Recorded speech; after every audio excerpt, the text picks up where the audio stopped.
Hello geng, apa kabar kalian semua? Semoga kabar kalian sehat selalu dan semakin dilancarkan rezekinya.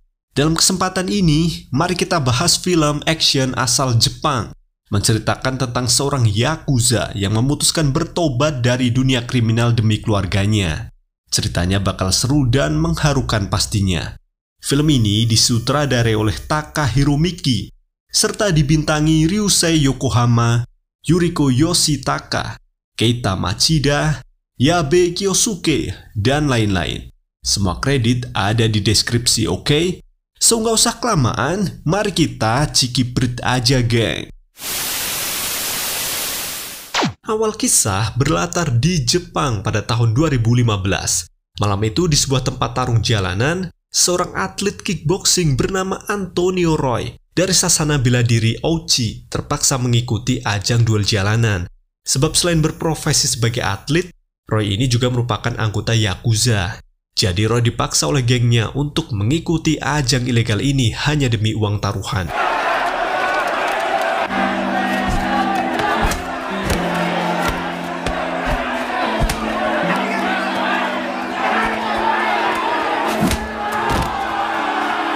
Singkat duel, Roy berhasil mengalahkan lawannya. Dia pun keluar ring dan menemui kakak angkatnya di dunia Yakuza bernama Kyosuke untuk merayakan kemenangan tersebut. Diketahui kelompok Yakuza ini berjuluk Urboros. Masing-masing anggotanya punya simbol berupa tato ular melingkar dengan sebilah pedang di tangan mereka. Singkatnya, sehari setelah perayaan itu, geng Urboros kembali berbisnis seperti biasanya. Bisnis mereka kurang lebih sebagai tukang tipu. Siang itu, di markas mereka, anggota Urboros bernama Sogi melancarkan aksi penipuan. Dia memeras warga sipil dengan cara menawarkan bantuan layanan hukum, yaitu seorang pengacara. Di sini anggota Urboros bernama Sakamoto yang akan pura-pura jadi pengacara tersebut. Sedangkan Roy sendiri bertindak sebagai tukang pukul karena dia yang paling jago berantem. Kemudian malamnya setelah mereka berhasil dengan aksi penipuan tersebut, Sakamoto berkhianat dan membawa kabur uang hasil dari menipu tadi. Tak butuh waktu lama, Sakamoto segera diburu oleh Sogi dan Roy untuk ditangkap. Dalam upaya pelariannya itu, Sakamoto tertangkap oleh Sogi dan Roy di komplek pertokoan. Dia pun dibawa ke markas dan segera dihajar oleh Roy.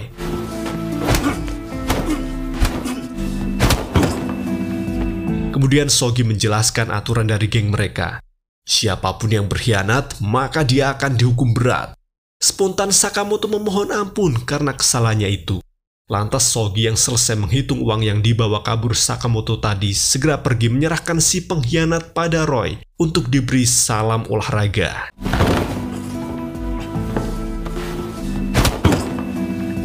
Seperginya Sogi, barulah Sakamoto berkata jujur pada Roy jika dirinya terpaksa membawa kabur uang tadi untuk memulai hidup baru bersama keluarganya. Dia memohon pada Roy, "Adik, tolong ampuni aku. Berilah kakakmu ini kesempatan untuk bertobat. Biarkan aku pergi karena keluargaku menungguku di rumah. Kau pasti tahu kan rasanya punya tanggungan keluarga yang harus dinafkahi," ucap Sakamoto memohon. Mendengar rengekan tersebut, Roy tersinggung. Dia mengatakan, "Aku tak punya keluarga," tegasnya. Dan ketika Roy hendak menghajar Sakamoto, tiba-tiba pintu markas mereka digedor oleh polisi yang datang karena mendengar kegaduhan. Sontak Roy jadi bingung mau kabur kemana karena dirinya sudah terkepung polisi. Akibatnya Roy lengah dan Sakamoto meraih jerigen bensin yang ada di dekat jendela. Dia segera mengguyur tubuhnya dengan bensin dan mengancam akan bundir. Sebelum melakukan aksinya tersebut, Sakamoto sempat berwasiat pada Roy, "Adik, aku tahu kau sebenarnya orang baik, beda dengan anggota Urboros lain. Jadi aku titip keluargaku padamu," ucap Sakamoto. Lantas Sakamoto menyalakan korek api sehingga tubuhnya terbakar dan kemudian dia melompat dari jendela. Sakamoto pun jatuh dari ketinggian dengan tubuh yang terbakar. Sialnya, aksi bundir Sakamoto ini juga mengakibatkan dua pengendara mobil yang kebetulan melintas di jalanan depan gedung tersebut gagal fokus karena melihat aksi bundir ini. Dua mobil ini saling bertabrakan dan terjadilah kecelakaan maut.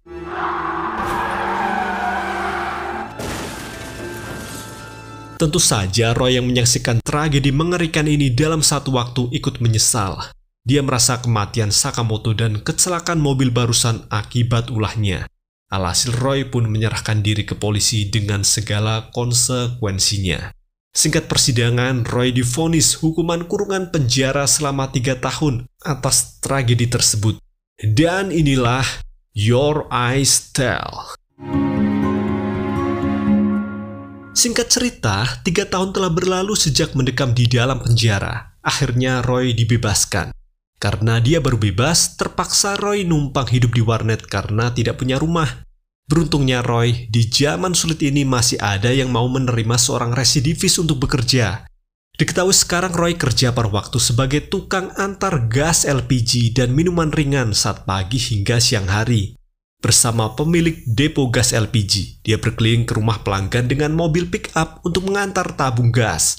Terlihat juga, tato di tangan Roy sudah dihapus dengan laser yang menandakan dia telah pensiun sebagai Yakuza.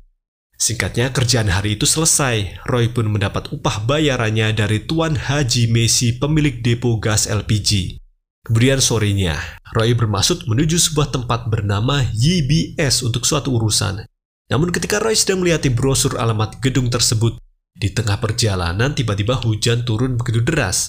Roy pun segera mengenakan tudung hoodie-nya dan berlari. Sampailah Roy di gedung tersebut yang ternyata merupakan sebuah tempat parkir mobil.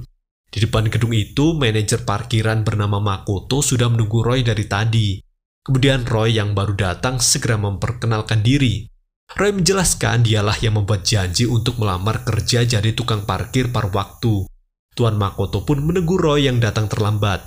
"Hei anak muda, lain kali kalau datang terlambat, minimal kasih kabar lah dengan menelponku," tegur Tuan Makoto. Spontan Roy minta maaf. "Maafkan saya Pak atas keterlambatan ini. Sebenarnya saya ingin memberi kabar, tapi saya tidak punya ponsel untuk menelpon," jawab Roy. Tuan Makoto pun hanya bisa nyengir. "Ini pemuda gaptek apa saking miskinnya sih?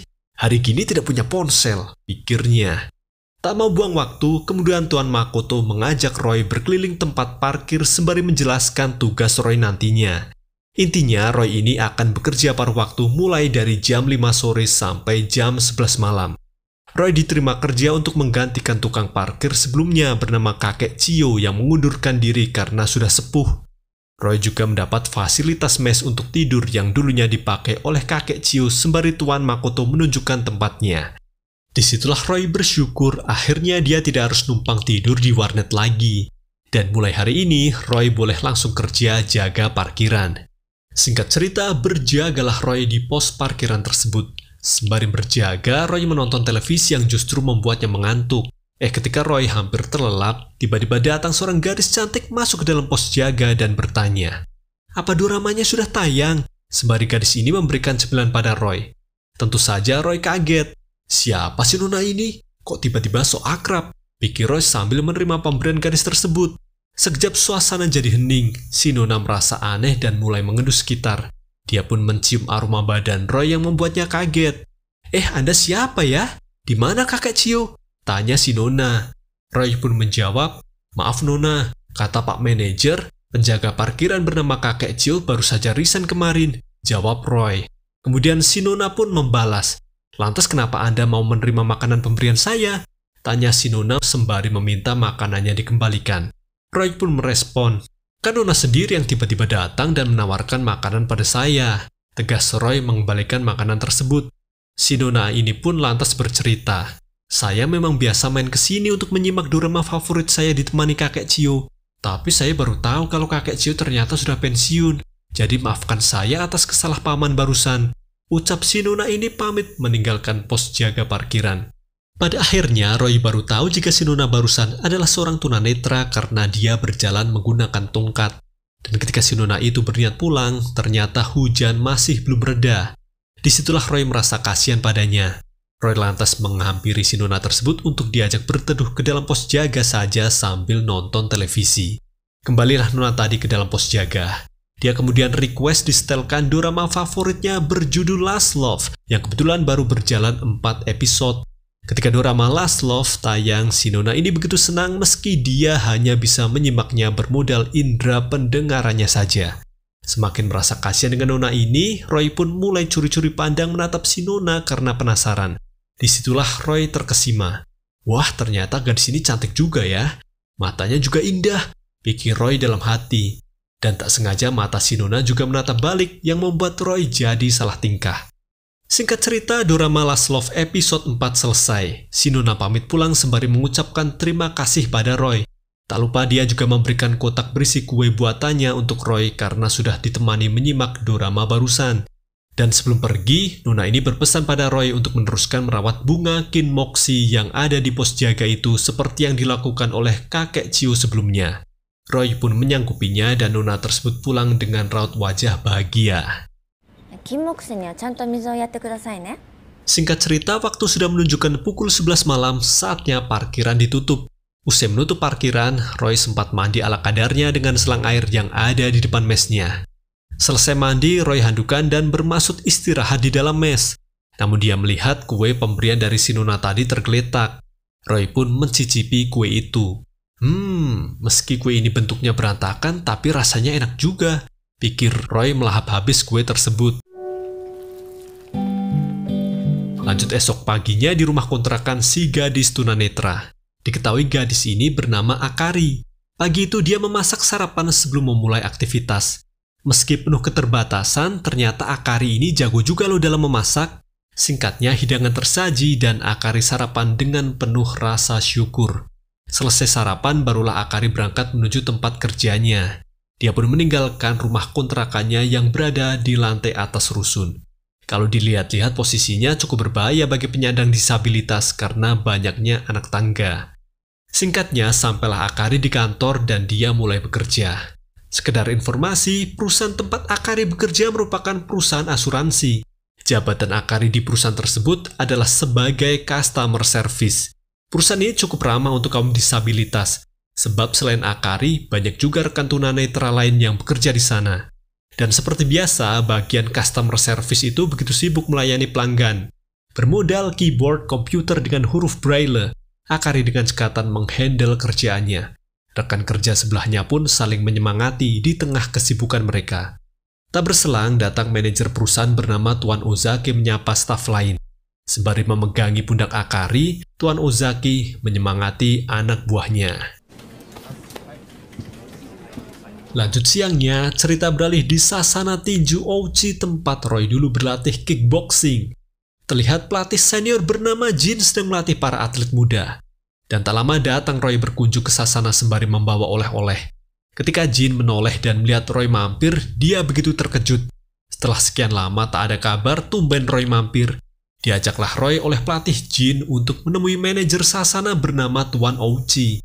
Di ruangan Tuan Ouchi, segera Roy berlutut dan meminta maaf atas kesalahannya di masa lalu. Sebab dulu dia menghilang tanpa kabar padahal saat itu Roy sedang berkompetisi.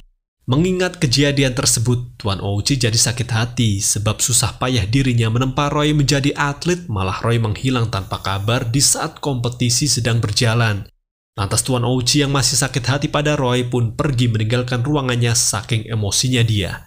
Kemudian pelatih Jin mengajak Roy berkeliling Sasana. Di Sasana, pelatih Jin memperkenalkan Roy pada para atlet junior yang sedang berlatih. Bahwasanya ini loh senior kalian yang dulunya juara tinju.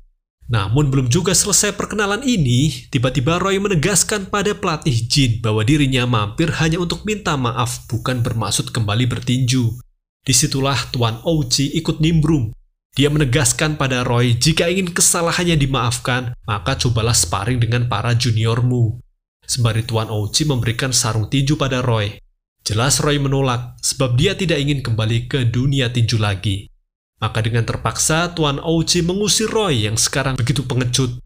Kemudian Roy pamit pergi dari Sasana itu. Dia lantas menuju telepon umum untuk menelpon seseorang. Orang yang ditelepon Roy ini adalah Maiko, istri dari Sakamoto, anggota Yakuza yang meninggal karena bundir 3 tahun lalu. Niat hati Roy menelpon untuk minta maaf atas kesalahannya yang membuat Sakamoto meninggal. Namun Maiko belum bisa memaafkan Roy dan segera menutup teleponnya. Disitulah Roy semakin terbebani dengan rasa bersalah. Lanjutnya, Roy bergegas menuju gedung parkiran untuk shift jaga karena hari sudah sore. Ketika Roy sedang berjaga, melintaslah Akari. Awalnya Akari ini ragu untuk mampir, tapi kemudian dia memantapkan hati main ke pos jaga. dan betapa antusiasnya Roy menyambut Akari meski mereka belum akrab. Segera Roy mengembalikan kotak kue milik Akari dan mengatakan, "Terima kasih untuk kuenya kemarin. Meski bentuknya aneh, tapi enak kok." Akari pun begitu senang mendengar kalau kue buatannya enak. Dia lantas bertanya, "Apakah sekarang bunga kimoksinya sudah mekar ya?" Dan ternyata benar, tanaman itu sudah berbunga. Lantas diajaklah Akari masuk ke pos jaga untuk menyimak dorama favoritnya. Namun ketika keduanya sedang menyimak dorama tersebut, tiba-tiba Akari minta tolong pada Roy untuk membuka jendela, sebab dia mencium bau tak sedap di dalam pos jaga. Roy pun membuka jendela dan Akari bertanya, "Apakah paman baru olahraga ya?" Tanya Akari. Spontan Roy mengendus sekitar dan dia baru sadar jika bau tersebut berasal dari kakinya. Alhasil Roy jadi malu sendiri dan memakai sepatunya kembali. Di sini Akari menjelaskan meski dia lemah di penglihatan namun indera miliknya yang lain begitu tajam. Kemudian Akari bertanya, "Apa paman berumur 36 tahun?" Tebak Akari. Tentu Roy tersinggung dengan tebakan tersebut. Masih muda gini dikatain 36 tahun. Namun Roy coba menahan bantahannya itu. Lantas Akari bertanya lagi, "Mengenakan pakaian apa sih?" Di sini Roy kepedean. Dia menjawab, "Saya mengenakan kaos katun." Akari pun meralatnya. "Maksud saya aktris yang ada di dorama yang sedang tayang, paman," tegas Akari. "Oh, si aktris, dia pakai rok dengan sepatu casual dan mengenakan anting mirip seperti yang Nona pakai," respon Roy. Mendengar penjelasan Roy membuat Akari begitu senang, dimirip-miripin seperti artis dia. Dan setelah menjelaskan detail-detail dari dorama yang sedang tayang di televisi, lantas Roy pamit pergi sebentar.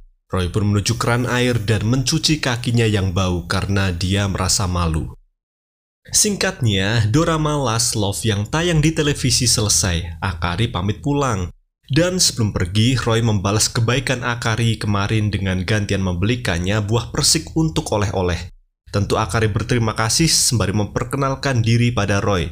Soalnya sejak kemarin mereka belum berkenalan. "Perkenalkan, namaku Akari. Kalau nama paman siapa?" Tanya Akari mengajak berjabat tangan. Namun Roy tidak menyebutkan namanya karena malu. Dia hanya membalas jabat tangan Akari dan betapa terkejutnya Akari merasakan tangan Roy yang begitu kasar.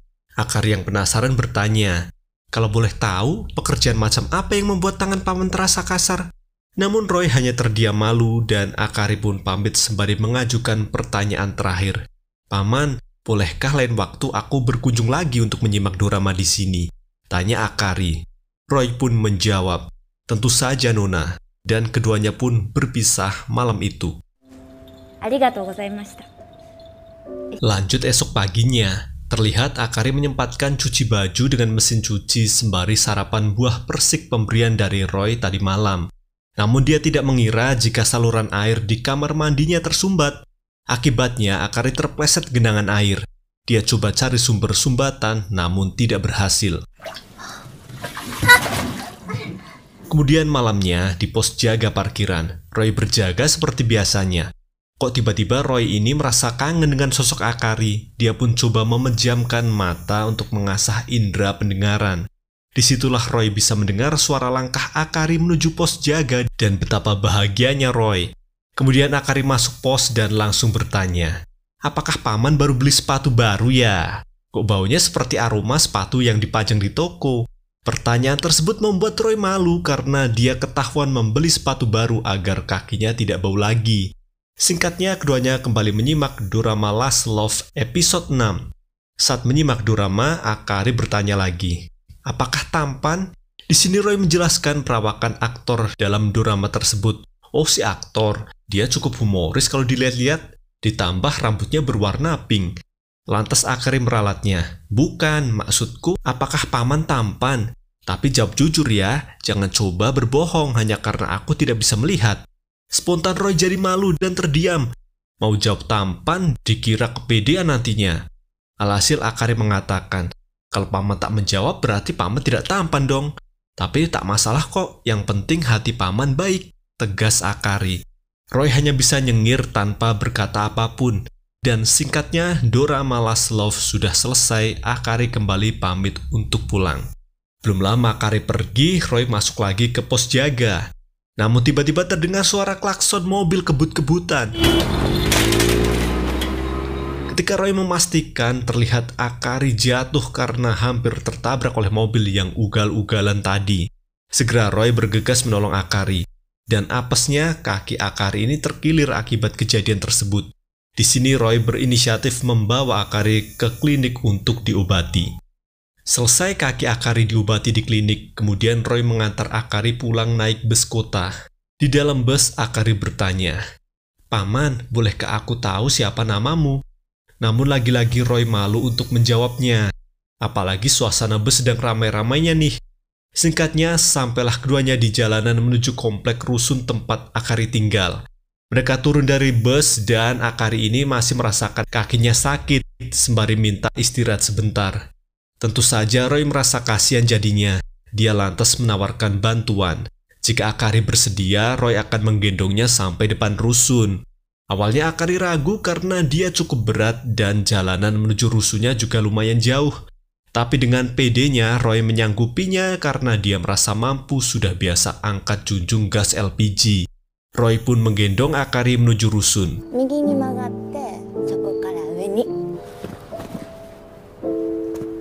Dalam perjalanannya, Roy cukup menyesal karena dia baru tahu ternyata banyak anak tangga terjal yang harus dilalui.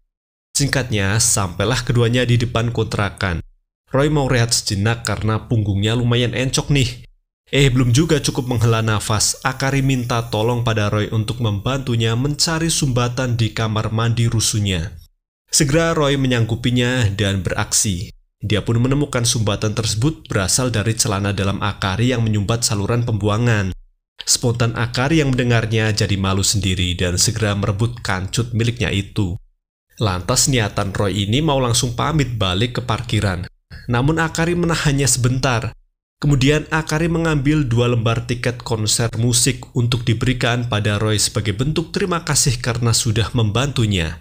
Anehnya Roy menolak tiket tersebut dengan alasan dia tidak punya teman yang bisa diajak nonton konser musik. Di sini Akari baru tahu jika Roy ternyata tidak punya banyak teman. Akari lantas menawarkan, "Bagaimana kalau nonton konsernya sama aku aja, Paman?" Merasa ini adalah ajakan kencan, Roy pun begitu senang menerimanya. Dia lantas pamit untuk kembali bekerja dengan wajah yang begitu berseri-seri.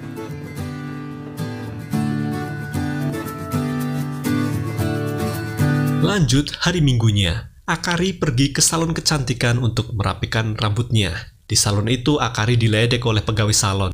"Tumbenan nih Akari mau ganti model rambut. Jangan-jangan kamu lagi jatuh cinta ya?" tegur pegawai salon langganannya itu. Kemudian sorenya setelah pulang dari salon, Akari merias diri dengan make up dan parfum. Dia terlihat galau dalam memilih gaun apa yang akan dikenakan untuk kencan. Pada akhirnya Akari memilih setelan casual saja seperti biasanya. Dia pun keluar rusun karena sudah ditunggu Roy dari tadi.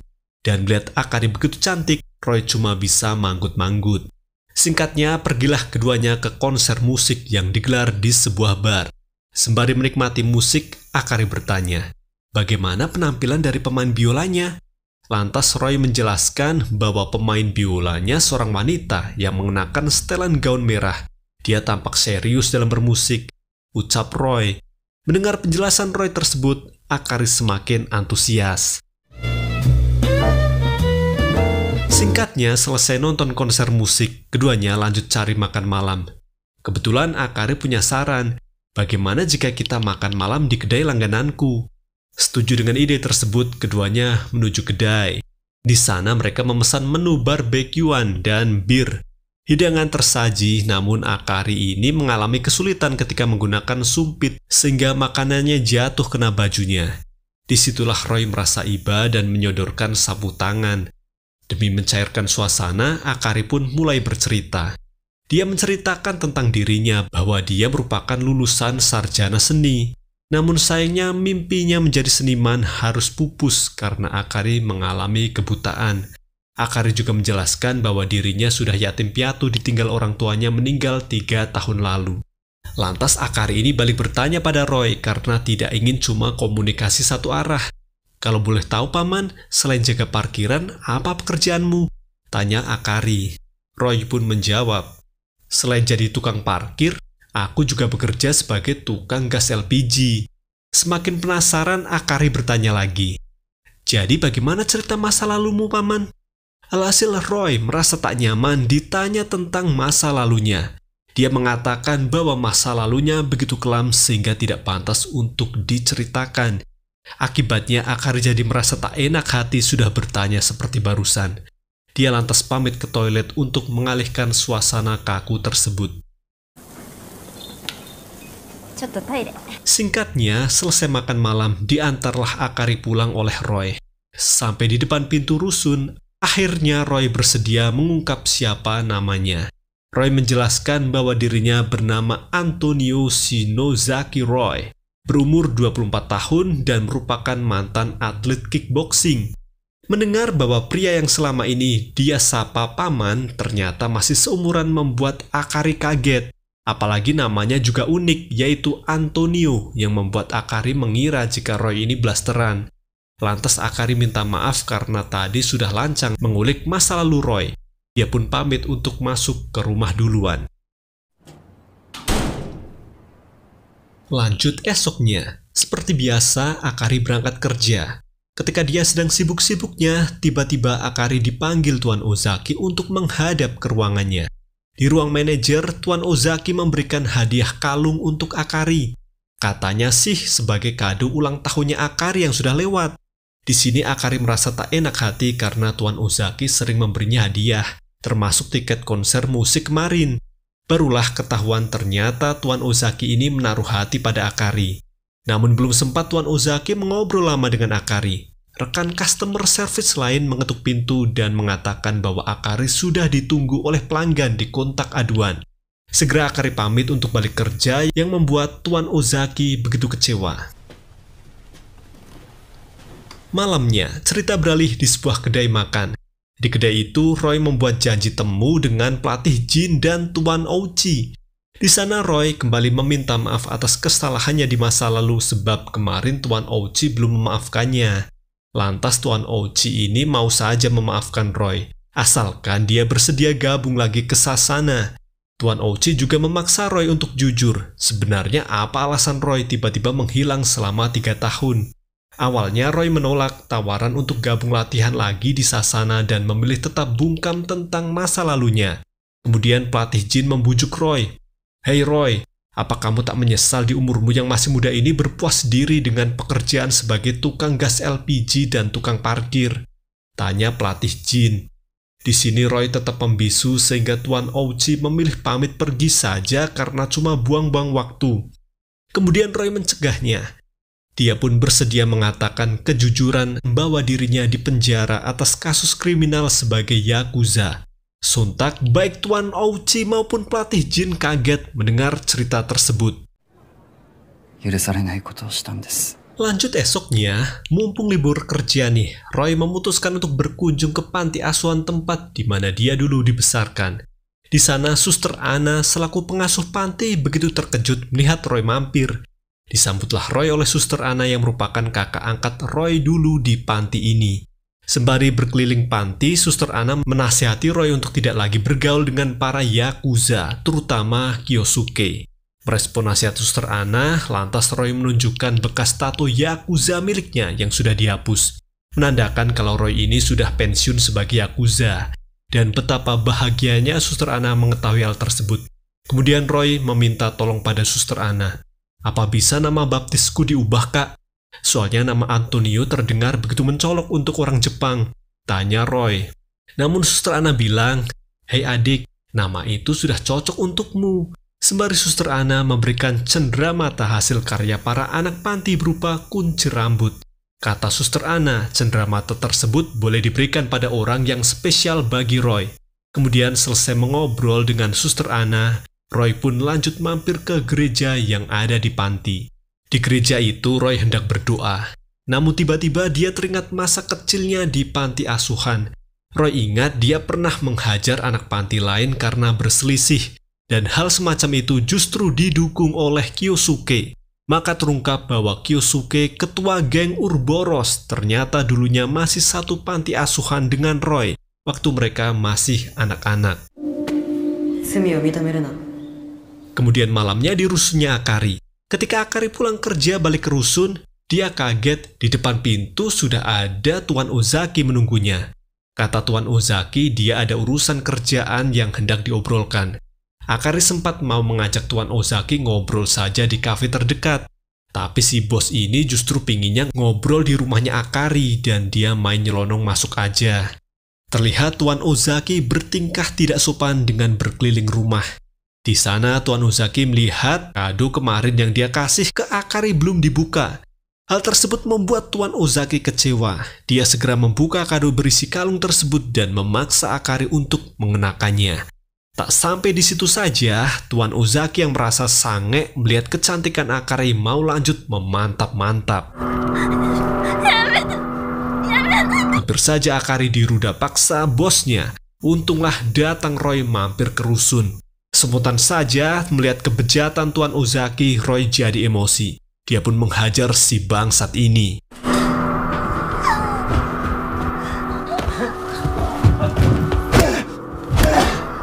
Namun Akari sempat menyuruh Roy untuk berhenti menghajar bosnya. Tapi si Roy sudah kepalang tanggung. Roy dengan sadis mematahkan jari Tuan Ozaki dan mengancamnya.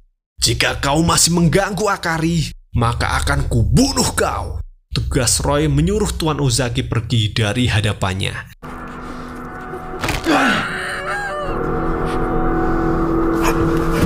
Kemudian seperginya Tuan Ozaki. Roy segera memastikan keadaan Akari baik-baik saja. Namun anehnya setelah diselamatkan dari aksi bejat bosnya, Akari justru bersedih. Sebab tindakan Roy barusan menghajar Tuan Ozaki membuatnya kehilangan pekerjaan. Di sini Akari bingung, sebagai tunanetra dia sudah mengalami sendiri sulitnya mencari pekerjaan. Apalagi Akari sudah tidak punya siapa-siapa lagi dan dia harus menghidupi diri sendiri dengan bekerja. Mendengar keresahan Akari membuat Roy semakin iba. Dia lantas menawarkan solusi dan bersedia bertanggung jawab atas tindakannya barusan. Roy siap kok menanggung biaya hidup Akari ke depannya. Namun Akari yang masih terbawa suasana sedih justru mengusir Roy dari kontrakannya itu. Alhasil Roy merasa kecewa. Niat hati mau mampir untuk memberikan hadiah kunci rambut, malah diusir. Jadinya Roy hanya meletakkan kunci rambut tersebut di meja yang ada di rusun sebelum dia pergi.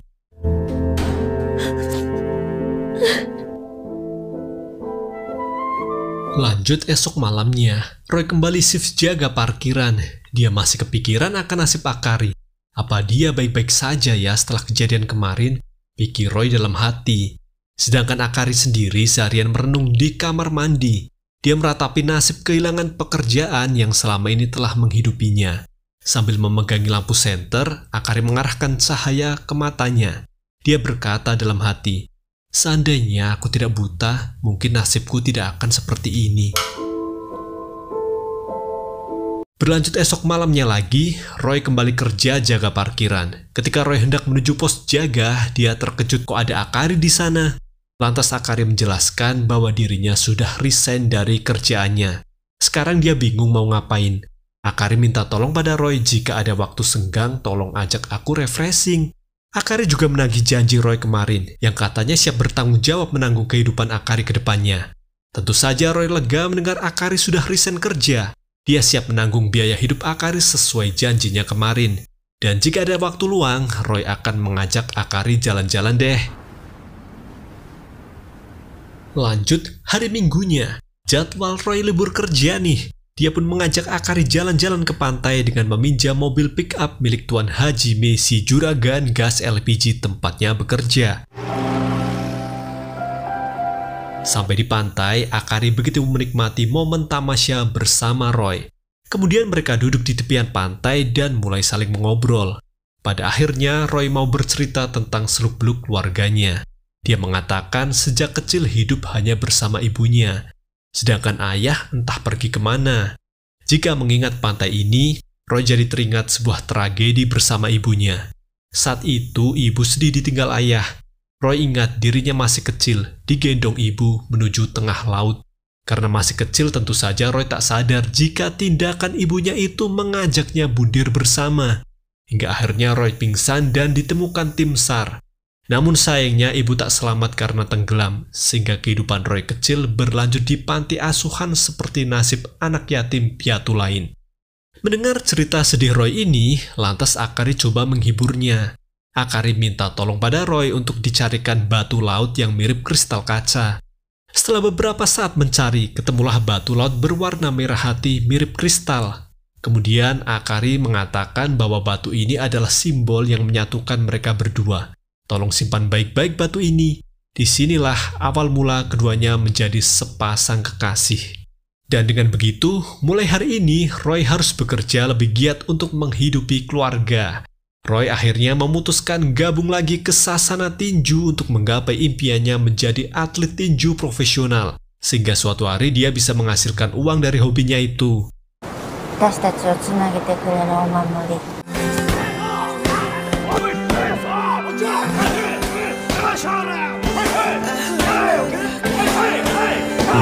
Selain bertinju, Roy juga semakin giat bekerja pagi, siang, malam. Jadwalnya pas pagi sampai siang Roy jadi tukang gas LPG. Pas sore latihan tinju dan malamnya jaga parkiran. Singkat cerita, di sela kesibukannya itu, Roy sempat melihat orang-orang kok kalau jalan-jalan selalu bersama anjing mereka ya. Dia jadi punya ide, bagaimana kalau aku kasih hadiah anak anjing saja untuk Akari, agar dia tidak kesepian di rumah. Esoknya, Roy pun membelikan anak anjing untuk dihadiahkan pada Akari. Tentu Akari begitu senang punya anggota keluarga baru. Dia lantas meminta agar Roy yang memberi nama untuk anjing mereka. Dan Roy kepikiran nih, bagaimana jika anjing kita diberi nama Sawako? Dan singkatnya, di hari Minggu saat libur kerja, Roy ini berpikir lagi. Kontrakan Akari begitu gelap dan perlu beberapa renovasi kayaknya. Mulailah Roy membuka penghalang di jendela rusun agar cahaya bisa masuk. Dia juga melepas semua pengganjal di lantai supaya tidak ada yang tersandung. Setelah selesai merenovasi rusun, Akari pun diajak masuk untuk merasakan suasana baru hunian mereka. Di kamar mereka, Akari bisa merasakan cahaya matahari masuk ke rumah yang membuatnya terharu. Kemudian mereka mengobrol di kamar. Sejak dulu Roy ini penasaran dengan tulisan huruf Braille di laptopnya Akari. Lantas Akari pun menjelaskan, oh tulisan itu adalah sebuah quotes dari cerita Romeo dan Juliet, yaitu matamu mengatakan, seperti ini kira-kira maksudnya. Ucap Akari coba memegang wajah Roy untuk pertama kalinya. Dia meraba wajah kekasihnya itu agar tahu seperti apa gambaran mukanya Roy. Kemudian Akari menyuruh Roy untuk menatap matanya. Dan akhirnya Roy terbawa suasana. Oh, seperti ini yang dimaksud quotes tersebut, pikir Roy dalam hati. Mereka pun saling memandang dan kemudian berciuman dengan penuh cinta. Singkat cerita, setelah sekian lama berlatih kembali di Sasana, akhirnya Roy ikut dalam kompetisi kickboxing lagi. Dia merintis karir tinjunya dari awal sekalian cari uang tambahan. Dan karena sejak awal Roy ini dasarnya atlet berbakat, dia mampu memenangkan setiap pertandingan dengan mudah.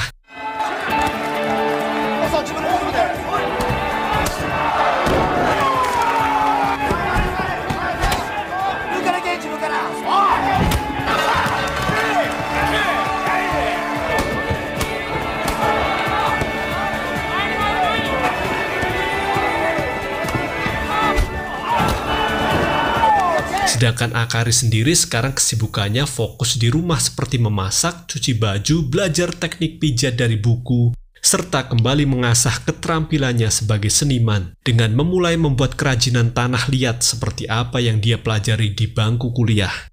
Hingga suatu malam, Roy dan Akari hendak tidur. Di sela istirahat mereka, Akari ingin coba mempraktekkan apa yang sudah dia pelajari dari buku teknik pijat. Roy pun bersedia dijadikan bahan percobaan. Akari mulai memijat punggung Roy dan ternyata terapi pijat Akari enak juga nih. Lantas Akari yang terus meraba sempat memegang bekas tato di tangan Roy. Dia pun bertanya, "Apa kamu pernah terluka bakar ya?" Roy pun menjawab, "Iya, itu sudah lama sekali." Sambil Roy menyembunyikan bekas tatonya agar tidak ketahuan Akari jika itu bekas tato Yakuza. Kemudian Roy membalikan badan seperti posisi woman on top. Dan dia berkata, "Aku janji akan menjadi atlet tinju profesional dan menghasilkan banyak uang. Biar suatu hari nanti kamu bisa membuka galeri seni dan menjual karya kerajinan tanah liatmu untuk bisnis kita di masa depan. Tegas Roy penuh optimisme. Akari pun sangat senang mendengar Roy begitu perhatian padanya, dan keduanya memadu kasih malam itu. Singkat cerita, Roy kembali bertanding di kompetisi kickboxing amatir. Kali ini dia mendapat lawan yang cukup kuat. Meski begitu, Roy tetap berhasil memenangkan pertandingan itu.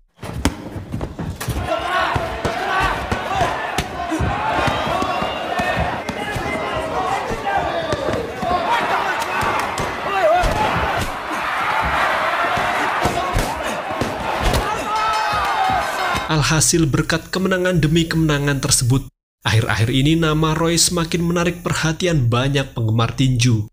Salah satunya adalah Kyosuke, bos Yakuza klan Urboros yang ikut menyaksikan pertandingan adiknya itu bersama anak buahnya.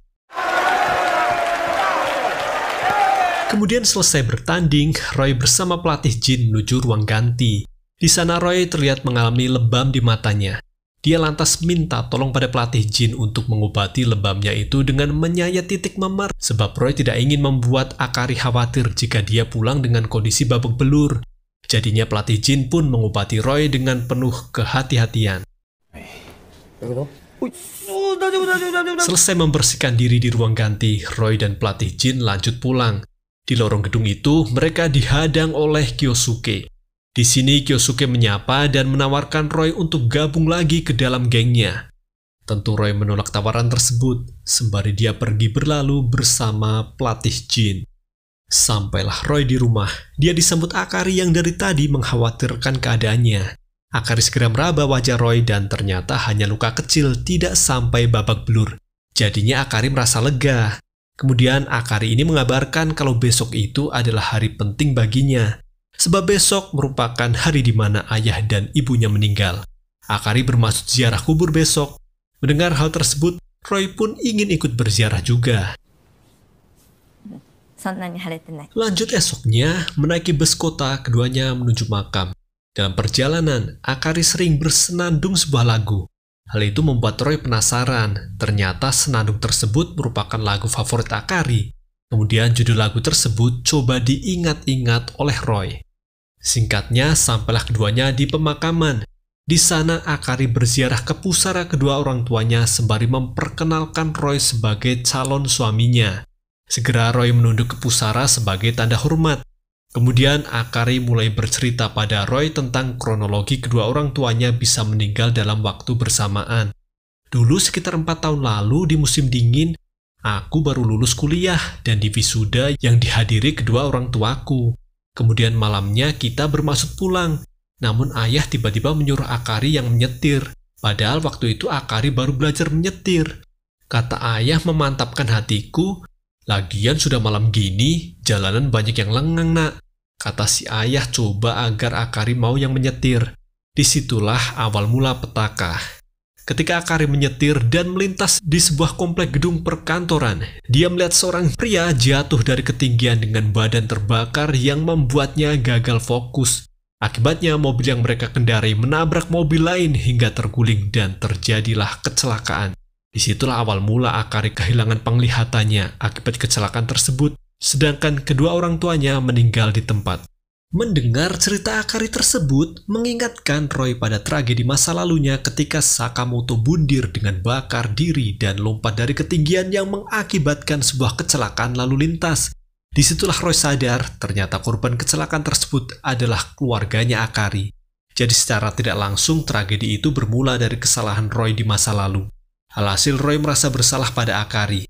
Selesai ziarah kubur, Roy pergi ke sasana sendirian pada malamnya dan meluapkan kekesalannya dengan memukuli samsak. Dia menyesal ternyata yang membuat Akari buta secara tidak langsung adalah dirinya. Selesai meluapkan penyesalannya itu, Roy berjalan sendirian di tengah kota. Disitulah dia disapa oleh Kyosuke dan gengnya yang mengendari mobil. Kemudian Roy disuruh masuk ke dalam mobil sebentar. Ada hal penting yang hendak Kyosuke bicarakan dengannya. Di dalam mobil, Kyosuke kembali menawarkan kerja sama bisnis. Apabila Roy bersedia gabung lagi ke dalam geng dan menjadi petarung jalanan. maka Roy akan ditawari uang yang banyak. Sebab kabarnya ada seorang petarung jalanan yang belum terkalahkan bernama Kokoro. Katanya siapapun yang mampu mengalahkan Kokoro, hadiahnya sangat besar bro. Di sini Kyosuke memaksa agar Roy mau bertanding di ajang tarung jalanan lagi.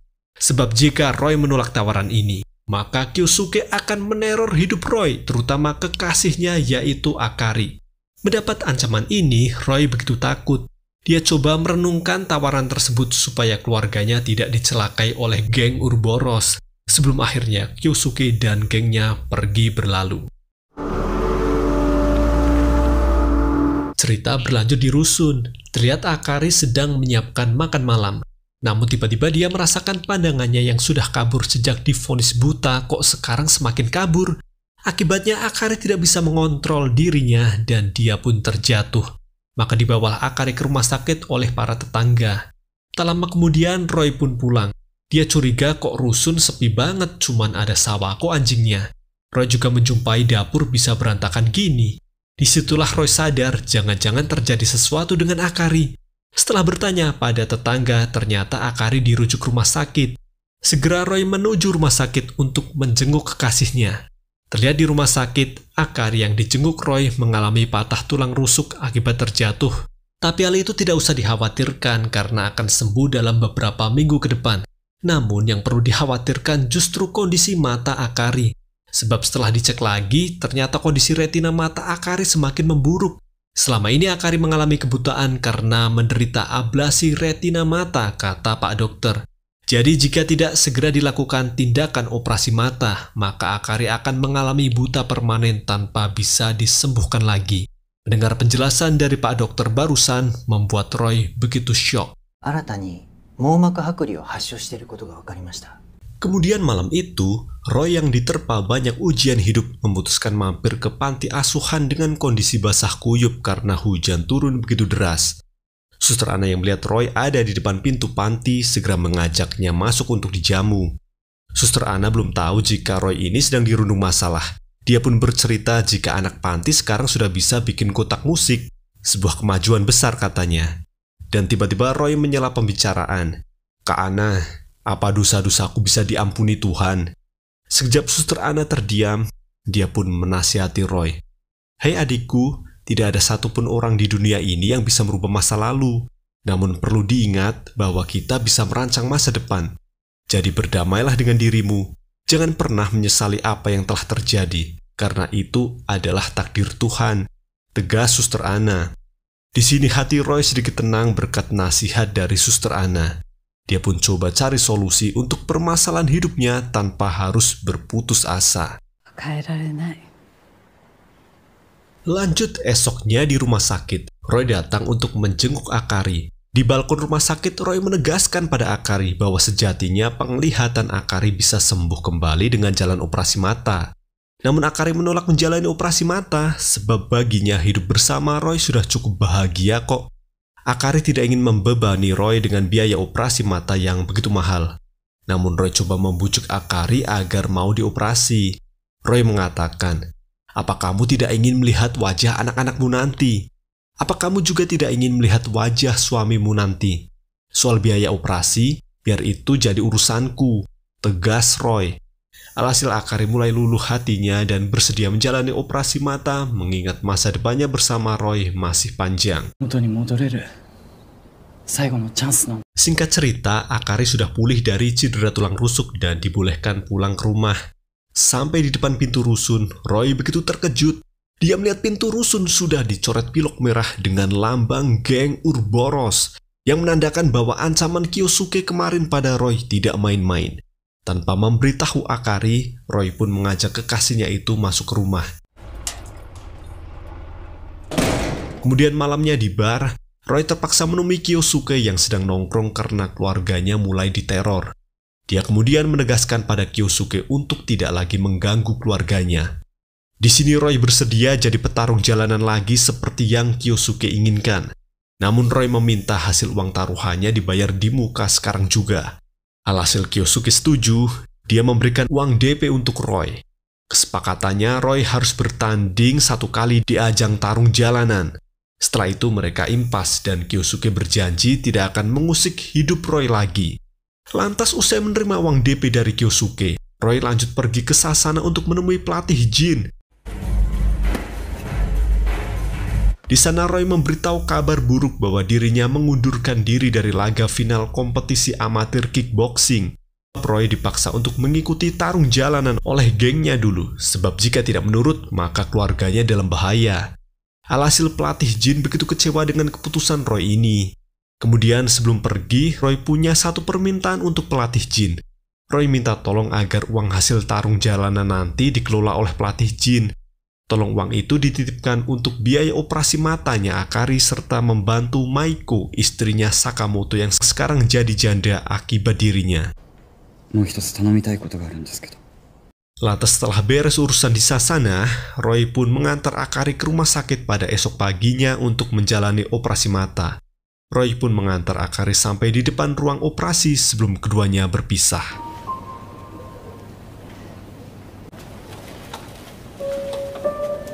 Kemudian Roy lanjut balik ke rusun. Dia mengumpulkan semua barang pribadinya seperti kartu identitas, baju, dan lain-lain. Tak lupa Roy juga mengucapkan salam perpisahan pada Sawako anjingnya. Setelah itu dia membakar semua barang pribadinya untuk menghilangkan jejaknya dari kehidupan Akari. Sebab jika dirinya tetap berada di kehidupan Akari, maka nyawa kekasihnya itu selamanya dalam bahaya ancaman Yakuza klan Urboros. Lanjutnya selesai memusnahkan semua jejak tentang dirinya termasuk KTP, malamnya Roy menuju tempat tarung bebas. Di sana terlihat para penjudi sedang bertaruh di beberapa pertandingan kematian. Sembari merasakan gugup, Roy bersiap dengan membalut tangannya sebelum bertanding. Tak lama Kyosuke dan gengnya datang ke ruang ganti untuk menemui Roy. Di sana Roy menegaskan bahwa ini laga terakhirnya di ajang tarung jalanan. Jadi setelah pertarungan ini, "Kumohon jangan ganggu hidupku lagi," ucap Roy pada Kyosuke. Tentu Kyosuke menyetujui perjanjian ini, asalkan Roy bisa mengalahkan Kokoro, si juara bertahan yang sudah banyak menghabisi para petarung jalanan. Kemudian bergegaslah Roy didampingi geng Urboros menuju arena tanding. Dan terlihat beberapa petarung yang habis berduel mengalami sekarat karena ini merupakan pertarungan hingga mati. Meski gugup, namun Roy tetap melangkah memasuki ring disusul Kokoro si juara bertahan yang ternyata merupakan pria berbadan tinggi besar. Jelas pertandingan ini tak seimbang secara kelas berat badan, tapi inilah tarung jalanan, tidak ada aturan di dalamnya. Sedangkan Kyosuke sendiri menonton dari sisi atas ruang VIP. Dia menemui lawan taruhannya sesama bos Yakuza bernama Endo. Di sana Kyosuke menjamin bahwa Roy tidak akan mampu menang lawan Kokoro, jadi santai saja bos. Mari kita pasang uang taruhan yang banyak untuk Kokoro. Maka terungkap bahwa Kyosuke ini ternyata ikut bertaruh untuk Kokoro, bukan untuk Roy adik angkatnya sendiri. Dan singkatnya, duel kematian pun dimulai.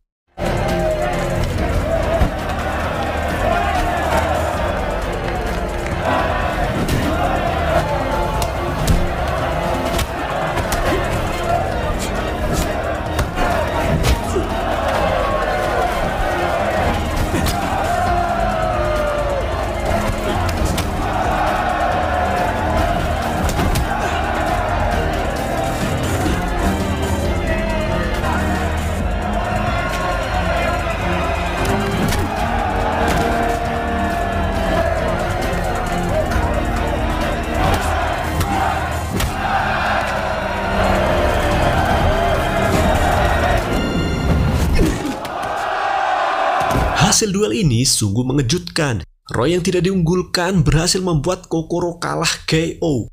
Meski Roy sendiri juga nyaris mati. Untunglah Roy mampu bertahan berkat keinginan untuk terus hidup menyaksikan Akari bahagia. Dengan kemenangan Roy barusan membuat Endo merasa ditipu oleh Kyosuke. "Mana? Katanya petarung yang lo bawa bakal kalah. Ini buktinya malah menang."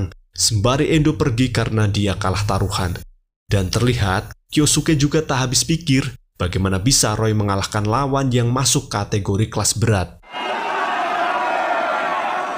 Cerita beralih di rumah sakit. Operasi mata Akari berjalan lancar. Pada esoknya Akari sudah boleh membuka perban matanya dan sebuah keajaiban Tuhan terjadi. Akari bisa melihat kembali. Dia pun menangis terharu ingin segera bertemu dengan Roy. Kemudian malamnya, usai pertarungan jalanan kemarin, Roy menuju telepon umum untuk menelpon pelatih Jin demi memastikan kalau uang hasil taruhan yang dia titipkan sudah diterima. Kemudian pelatih Jin mengatakan jika uang tersebut telah diterima dan sudah digunakan untuk melunasi biaya operasi mata Akari yang begitu mahal, dan sebagiannya lagi untuk tabungannya Akari nanti. Sedangkan sisanya disisihkan untuk menyantuni Maiko, istrinya Sakamoto yang sekarang menjanda, sebagai bentuk permintaan maaf dari Roy yang menjadi sebab utama Sakamoto bundir. Usai menerima laporan dari pelatih Jin, lantas Roy berterima kasih sebelum menutup panggilan teleponnya tersebut. Kemudian Roy ini hendak melanjutkan perjalanan mencari tempat tinggal baru. Sialnya dari belakang dia ditabrak oleh mobilnya Kyosuke dan gengnya. Dia terpental begitu keras hingga kakinya patah dan tulang belakangnya cedera. Tak cukup sampai di situ, Sogi, anak buah Kyosuke, diperintahkan untuk menikam Roy agar dia tewas.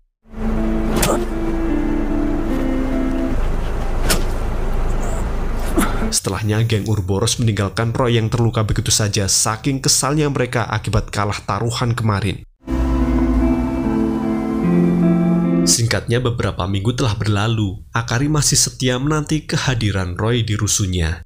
Padahal kabarnya pemilik rusun ini sudah menjual semua asetnya ke pihak kontraktor yang hendak menggarap proyek pembangunan pusat perbelanjaan. Sebenarnya Akari ini sudah diminta untuk mengosongkan rusun tersebut sejak lama, namun dia belum mau pergi. Sebab jika dia pergi, itu berarti membuatnya lost komunikasi dengan Roy yang tak kunjung pulang.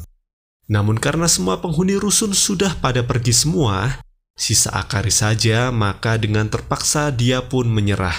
Tepat 1 minggu kemudian, Akari berkemas untuk pindah rumah. Ketika kuli angkut sedang mengemasi barang-barang Akari ke mobil truk, tiba-tiba ada seorang kurir paket datang. Si kurir ini mengatakan ada kiriman paket untuk Roy katanya. Diterimalah paket itu oleh Akari. Dia pun penasaran dan segera membuka paket tersebut. Setelah dibuka, ternyata itu paket kiriman dari Suster Ana, pengelola panti asuhan tempat Roy dulu dibesarkan. Sebuah kotak musik yang khusus dipesan oleh Roy untuk Akari, berisi musik favorit Akari yang biasa dia senandungkan. Di sini Akari merasa masih ada petunjuk untuk menemukan Roy. Dia pun mendatangi alamat panti tersebut. Di gereja panti, Akari disapa oleh Suster Ana. Kemudian Suster Ana bercerita jika tadinya Roy sering mampir ke sini untuk sekedar bercerita tentang pujaan hatinya yang tak lain adalah Akari. Roy pernah berkata bahwa dirinya tidak pantas berada di samping Akari sebab dialah yang membuat Akari mengalami kecelakaan sehingga merenggut keluarganya dan penglihatan Akari. Roy mengatakan bahwa dia ingin membantu penyembuhan mata Akari sebagai bentuk penebusan dosa. Mendengar cerita Suster Ana ini membuat Akari bersedih. Dia pun pulang ke rumah barunya dan segera membuat patung berwajah Roy bermodal ingatan indera prabanya ketika dulu menyentuh wajah Roy. Namun meski sudah diupayakan, tetap saja Akari gagal membuat replika wajah Roy yang membuatnya semakin sedih.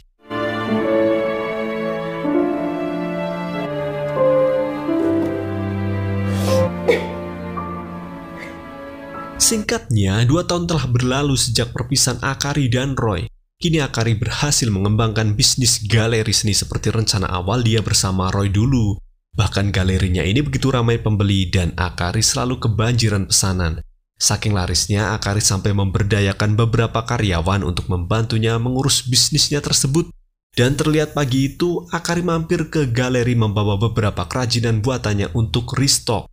Kemudian dia menitipkan anjingnya Sawako di galeri karena Akari masih ada urusan ke rumah sakit. Diketahui selain jadi seniman tembikar, sekarang Akari juga bekerja sebagai terapis pijat berkat ilmu yang dia pelajari dari buku saat masih hidup bersama Roy dulu. Singkatnya, sampai di rumah sakit, Akari segera membantu melakukan terapi pijat ke beberapa pasien. Jadwal hari ini yaitu terapi pijat untuk Tuan Saito. Masuklah Akari ke ruang rawat. Tak lupa Akari memberikan cenderamata sebuah cangkir buatannya untuk Tuan Saito sebelum lanjut memijat. Selesai memijat Tuan Saito, kini giliran memijat seorang pasien baru yang ada di ruang rawat tersebut. Kata Tuan Saito, pasien tersebut begitu pendiam dan ternyata itulah Roy yang kini mengalami cacat kaki karena kecelakaan. Tanpa menaruh curiga, Akari memijat Roy. Tentu Roy begitu senang melihat Akari sudah bisa melihat lagi. Dia pura-pura tidak mengenal Akari dan terus diam membisu ketika diajak ngobrol. Dan ketika memijat tubuh Roy inilah Akari merasa tak asing dengan postur pasien. Dia pun memastikan nama pasien yang ternyata bernama Yudai Takashi. Jadi mungkin hanya perasaan Akari saja sembari terus memijat. Sementara Roy coba menutupi luka bakar bekas tato Yakuza miliknya agar Akari tidak melihatnya. Singkatnya selesai dipijat, Akari pun pamit. Dan betapa sedihnya Roy. Dia sebenarnya ingin sekali menyapa Akari, namun dia tahu diri jika Akari terus bersamanya, maka nyawa Akari dalam bahaya ancaman geng Urboros. Jadinya Roy hanya bisa menangis menggenggam batu laut kenangannya bersama Akari dulu yang masih dia simpan.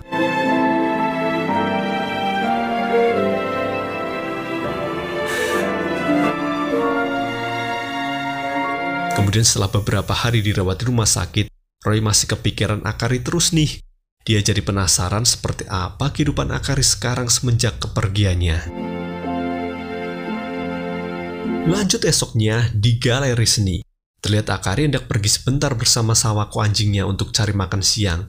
Tak lama Roy pun melintas di depan galeri itu, dan dia begitu senang melihat bisnis Akari sudah berkembang pesat.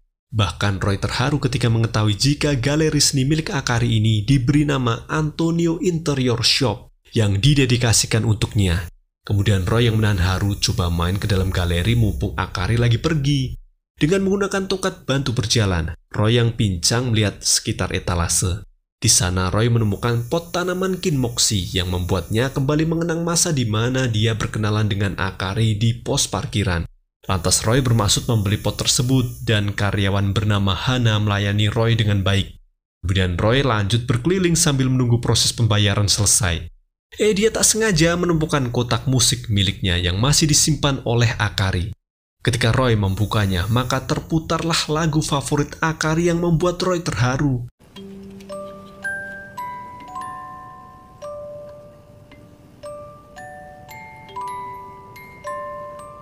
Ketika ada pelanggan memegang barang milik bosnya, Hana menegaskan bahwa kotak tersebut tidak dijual, Pak, karena ini merupakan barang paling berharga milik Nona Akari, owner galeri ini. Dan singkatnya, proses pembayaran selesai. Hana pun menyerahkan pot tadi dan menyaksikan kok pembeli ini menangis melihat kotak musik tersebut. Tak mau berlama, kemudian Roy lanjut pergi membawa pot yang dia beli. Namun ketika Roy hendak melanjutkan perjalanan, tiba-tiba di depan galeri, dia disergap oleh Sawako yang mengenalinya hingga Roy terjatuh. Tak berselang Akari datang untuk menolong pria yang jatuh karena ulah Sawako sembari minta maaf. Namun Roy tetap diam sebab dia tidak ingin identitasnya ketahuan oleh Akari. Di sini Akari mengenal pria barusan. Bukannya dia pasien rumah sakit yang kemarin aku pijat. Dan seperginya Roy, si Sawako ini masih saja menggonggong karena dia mengenali pria tersebut.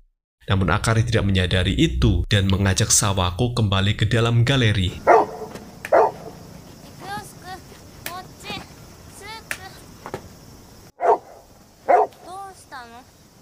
Sampai di galeri, Akari terkejut. Tumbenan pot bunga kinmoxi sudah laku. Disitulah Hana bertanya pada Akari. Kak Akari, memang musik di dalam kotak ini begitu menyentuh ya? Sampai-sampai tadi ada pembeli yang menangis ketika mendengarnya. Disitulah Akari tersadar, mungkinkah itu Roy? Karena sejauh ini yang tahu tentang senandung tersebut hanyalah dia. Lantas Akari bertanya, apakah pembeli tersebut pincang dan menggunakan tongkat untuk membantunya berjalan? Hana pun mengiyakan hal tersebut. Sontak Akari sadar bahwa pria tersebut pastilah Roy, kekasihnya yang menghilang tanpa kabar. Apalagi Sawako juga terus menggonggong sejak bertemu pria tersebut. Gerak cepat Akari segera mencari di sekitaran jalan yang tak jauh dari galeri sembari membawa kotak musik miliknya. Namun sayangnya usahanya itu sia-sia. Akari sudah kehilangan jejaknya Roy. Disitulah Akari menangis sejadi-jadinya di tengah jalan karena dia bingung mau mencari Roy kemana lagi.